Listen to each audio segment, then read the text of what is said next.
This afternoon we want to talk about the ballot or the bullet. The ballot or the bullet explains itself. But before we get into it, since this is the year of the ballot or the bullet, I would like to clarify some things that refer to me personally concerning my own personal position. I'm still a Muslim. That is, my religion is still Islam.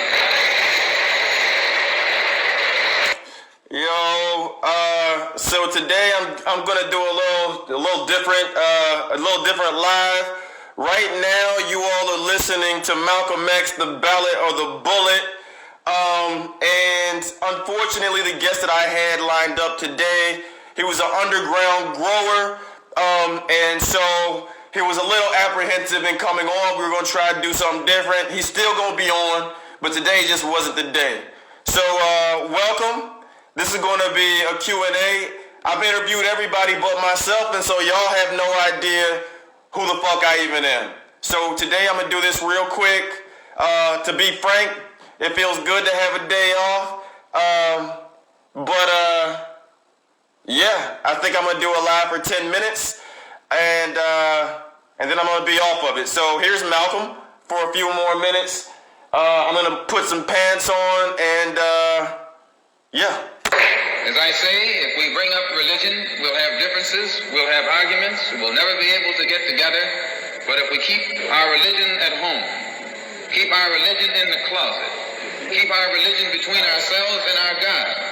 But when we come out here, we have a fight that's common to all of us against the enemy who is common to all of us.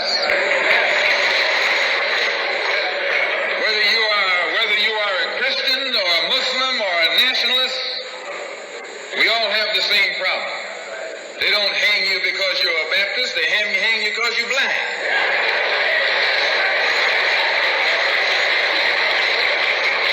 They don't attack me because I'm a Muslim, they attack me because I'm black. They attack all of us for the same reason. All of us catch hell from the same enemy. We're all in the same bag, in the same boat. Yo, so, yeah.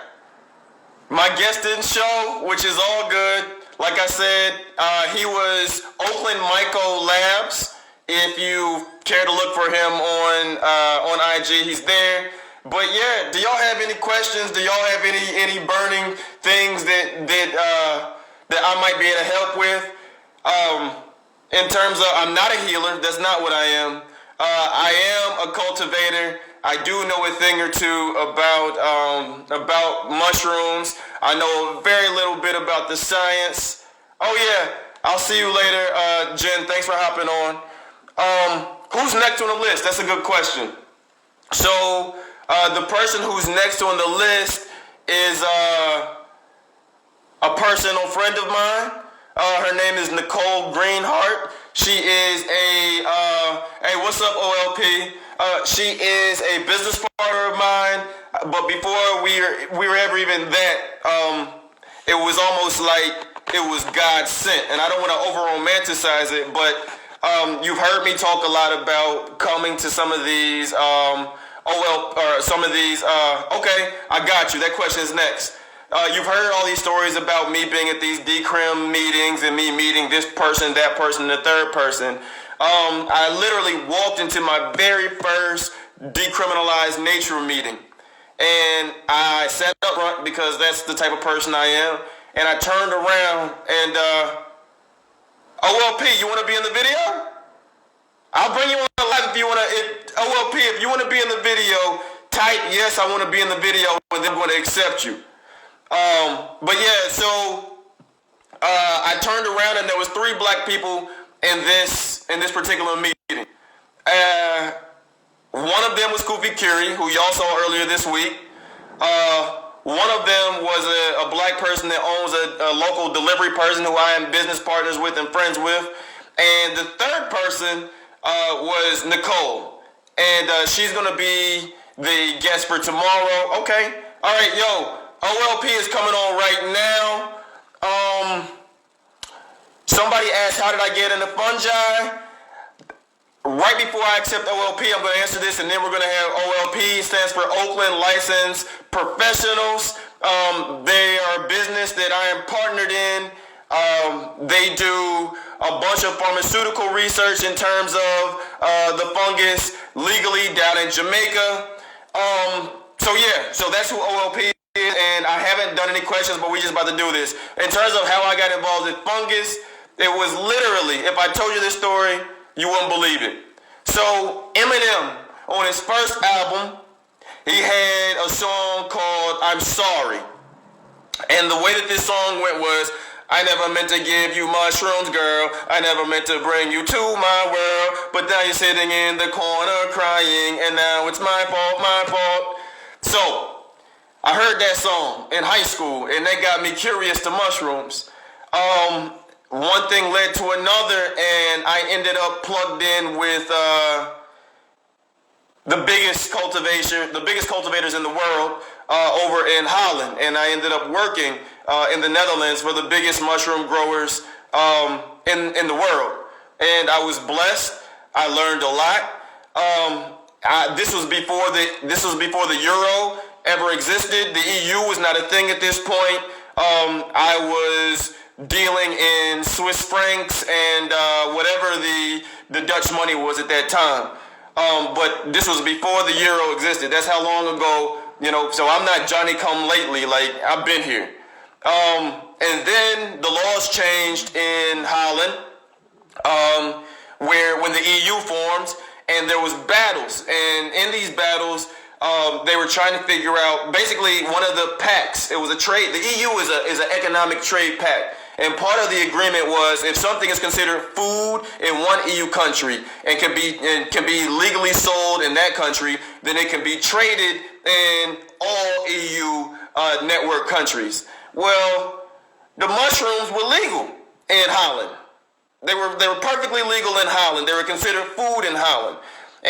But do you think that Rome wanted mushrooms right outside the door of the Vatican? Or do you think that Paris wanted mushrooms right outside the Eiffel Tower? The answer is no. And so there was very contentious battles within the EU to try to figure out what we do with these things. And so in that time, my way of living kind of came to an interesting head. And if the mushrooms were prohibited while they figure out the legal status in the EU, I'm not working. And so I left Holland. And I basically went into cannabis. And, I was never as good with cannabis as I was with the fungus. But, I was good in the street. And so I was able to form a living. Now, the minute I saw that Oakland decriminalized, I got one of the best networks in the world. And that's just a fact. These folks, some of these people have had, their first mushroom experience, last year, 2 years ago, 3 years ago, 4 years ago. I've been working with the biggest cultivators in the whole world for 20 years. So that's how I got into it. I am about to accept OLP right now. I don't know how this is going to go because we have not prepped for this, but we live.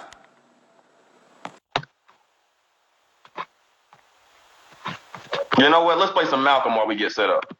We suffer political oppression, economic exploitation, and social degradation. All of it. The government has failed us. You can't deny that. Anytime you live in the 20th century and you walking around here singing, "We shall overcome," the government has failed.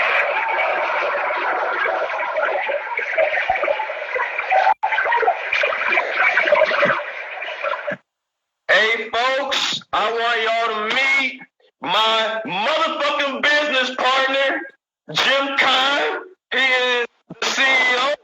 He is a visionary. He is a psychotherapist. He is a businessman. Y'all give it up for my motherfucking business partner.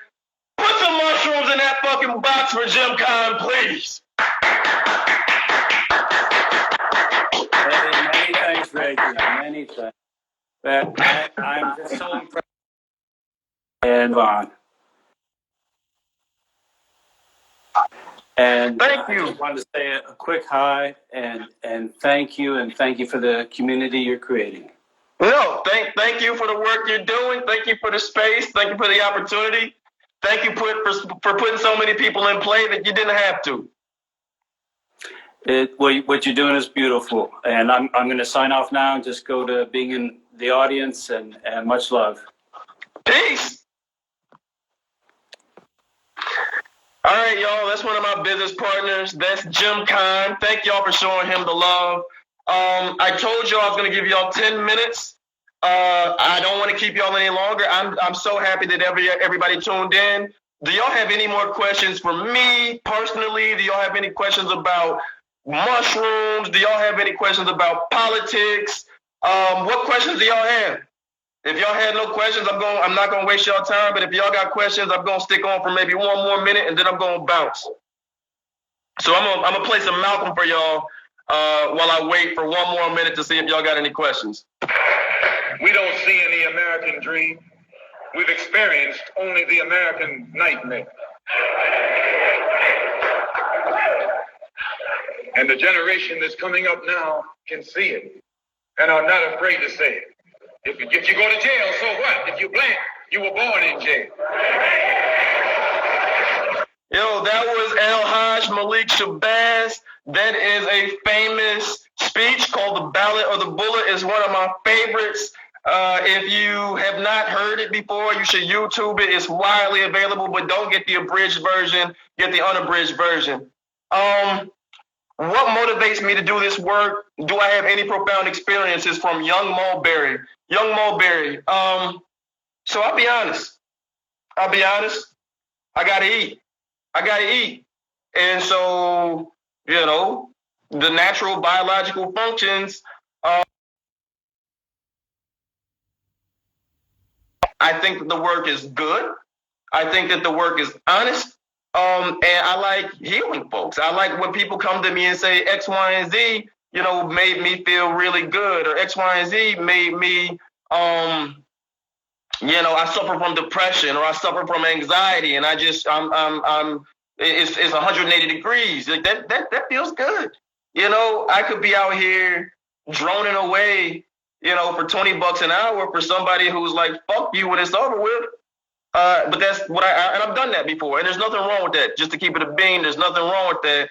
But for right now, just being in politics and my history in politics, and seeing the way that all of the political people that we see, that they have to tap dance for the funders. Right now, I'm chasing to become a funder, so that I can be a radical funder. So, and I probably am saying too much on the World Wide Web, but I'm gonna go ahead and let it ride because you asked. But what are my long-term fungus goals? Those two questions kind of this. My long-term fungus goals is to create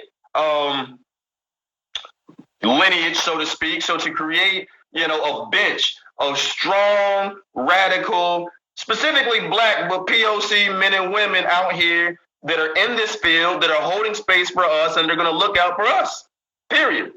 And I hope that doesn't turn anybody off. I don't, I'm not against anybody else, but I just feel like, you can only fight but so many battles, and I pick mine, and I pick who I'm fighting for. And where there's intersectionality, and all boats can raise. But I have a laser focus on trying to make sure that I bust this fucking door down for people that look like me. And that's it. I'm talking about kick the door in, the hinges off, and all of the homies are coming. All of the family is coming. That's my long-term goal. Just specific, like technical goals. I want to get into genome mapping here with the mushrooms. You know what? Fungi of the world, I invited you on here because you and I have a shared interest. If you want to go live real quick, just type in yes, and I'm going to have you on here. But I'm talking in terms of technical goals, the science of this thing matter to me, man. Like, I don't want to be, if I have to listen to one more asshole tell me that these genetics are just super potent and they're twice as potent as everything else, when they're just too busy. Fuck are you talking about? How do you know? Where's the receipts?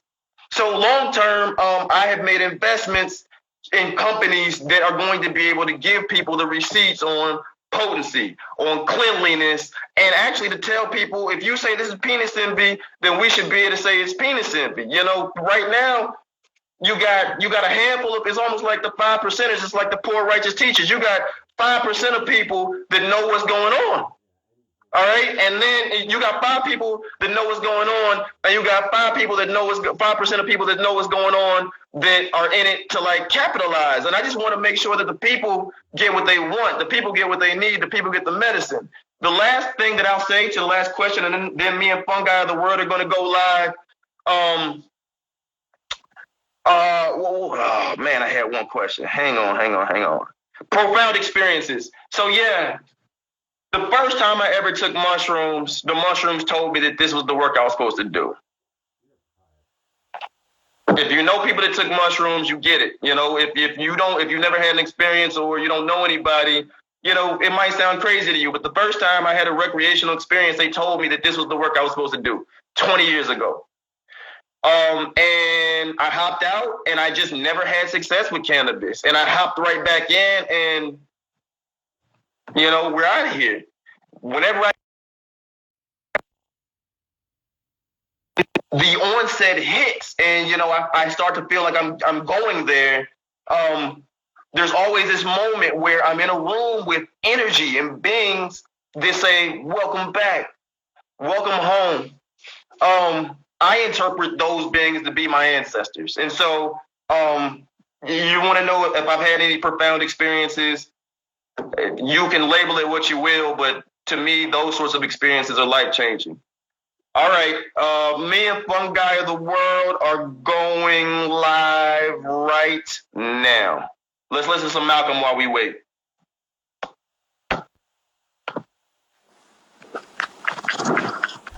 You know what? Not enough time for Malcolm. Jake, what's good, man? How you doing? Yeah, how's it going? So, for everybody that's watching today, the reason that the live is going like this is I had an underground cultivator who had agreed to come, but he got cold feet at the last minute, which I totally understand. There's no disrespect. Like, what he's doing is off the books, and he has to do what he needs to do to feel safe. So today I'm just kind of popcorning it. If somebody says they want to hop on live, I'm hopping on live. This gentleman we've been in dialogue for a couple days now, and I'm moving so fast that once I'm off the phone, I'm off the phone. So yeah. We've been talking about perhaps having a community lab, yeah? Heck yeah. Whenever we're allowed to get back to it, I want to be able to like have community events again. It's been a little while, so. So did you you in the conversation that we had before, you mentioned like counterculture labs, that you had been a part of counterculture labs and maybe you wanted to like reproduce that. Like, tell me just about what you know, let's talk about it right here. We got an audience, so fuck it, let's talk. Yeah, for sure. So right now I'm a lab manager at an incubator. Of course, we're on a hiatus right now because of COVID, but so I run a lab just professionally. And in my free time, I hang out at Counterculture.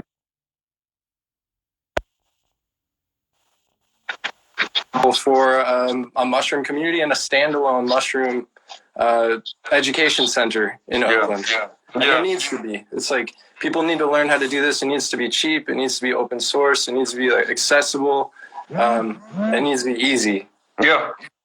The way the vision that I have and the vision that I've discussed with mutual friends is, when I got into it, you know, I jumped out of an industry and I took all the money that I had saved up and like dumped it into lab equipment.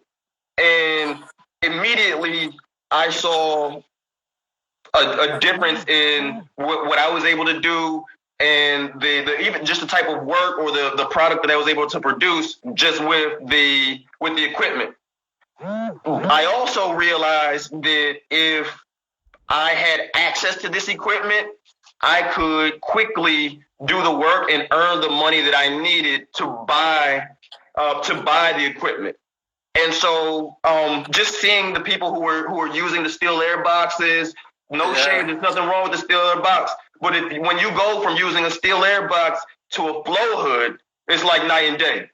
Yeah, and like, why not? Why not? You know, nobody needs a flow hood in their house, right? You just needed a couple hours. Like, why not show up to a place where you're sharing it with a bunch of community members and working on projects together, and have that be the intention? You know, man, that stuff takes up too much room in your house. Like, I have a whole room full of mycology equipment, just like I'm sure everyone else does, right? But like, I don't want to use it all by myself in my house anyway. Like, let's get together and work together and like, let's grow everything. Lion's mane, like reishi, cordyceps, like That's a we need fact. to be hitting the ground running, you know, like we're in a crisis. So I think just capabilities are key.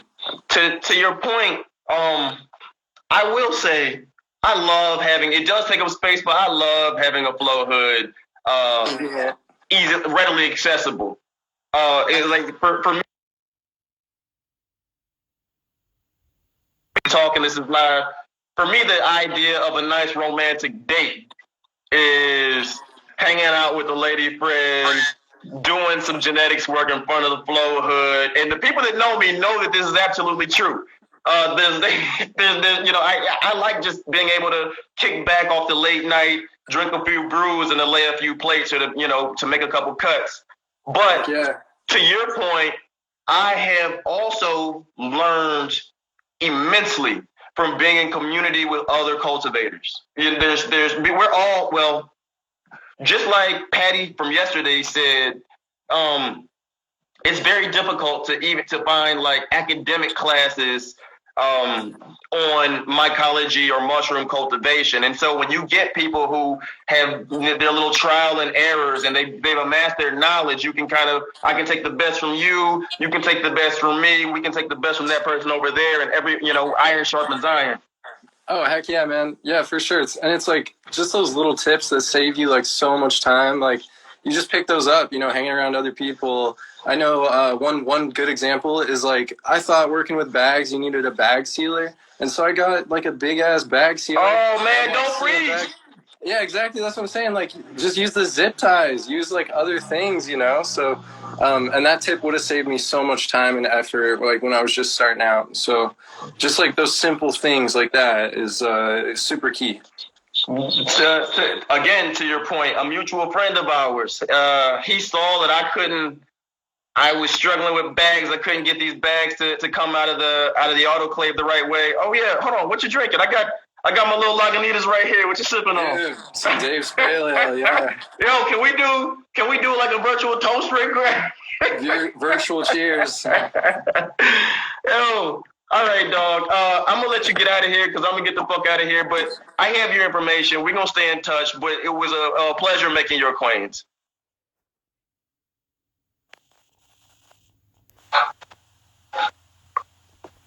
So,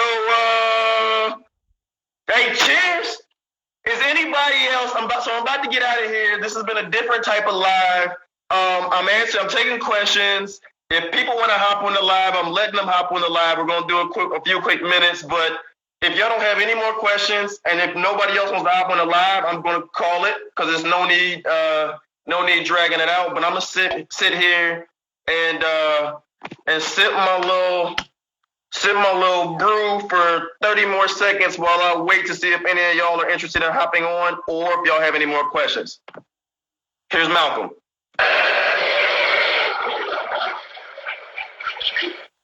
If you black, you were born in jail. In the North as well as the South. Stop talking about the South. As long as you south of the Canadian border. You're welcome.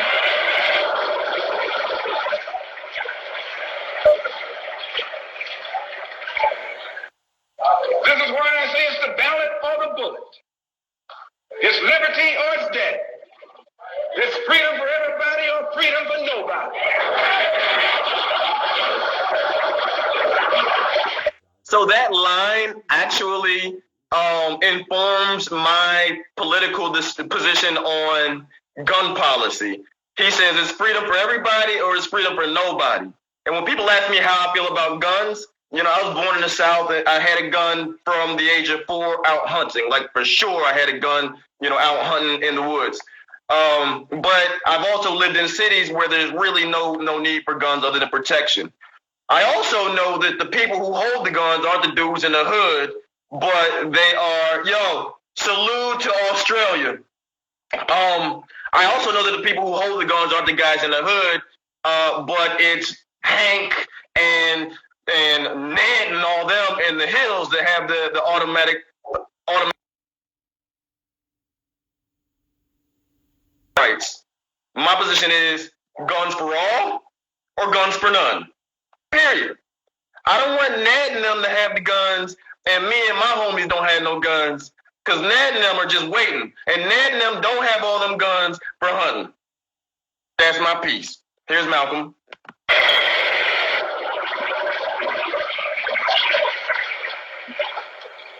America today finds herself in a unique situation. Historically, revolutions are bloody. Oh, yes, they are. They have never had a bloodless revolution or a nonviolent revolution. That don't happen even in Hollywood.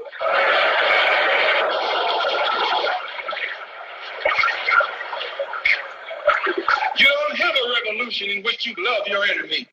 And you don't have a revolution in which you are begging the system of exploitation to integrate you into it. Revolutions overturn systems. Revolutions destroy systems. A revolution is bloody. But America is in a unique position.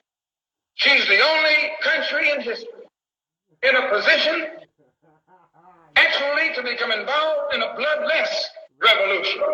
All she's got to do is give the black man in this country everything that's doing. Everything.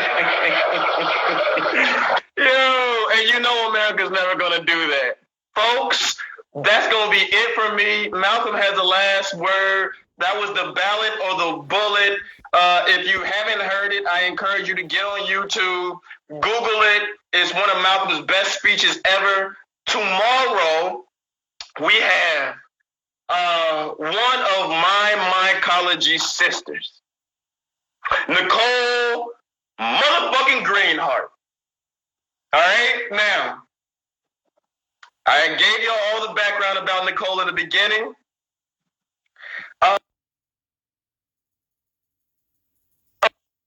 Kupi Kiri is my brother because the mycology community, within the mycology community, we've already established that there's very few of us. And all three of us move like a unit. We agreed when they first met me and when I first met them, we agreed we were moving as one. And they've held up to that, and I have held up to that, and it's made us all much stronger in this journey. I have felt overjoyed to be able to connect with the PLC fungi community and all the love coming from that direction. But before we tapped into them, Nicole and Kupi Kiri was it for me. So when you hear me singing her praises and when you see my energy on the call with her tomorrow, like when I say they held me down when I didn't have not a motherfucking spore to my name, that's a fact. So tomorrow's going to be a good one. It's going to be all love. Y'all have a good night, and thank you so much for tuning in. Peace.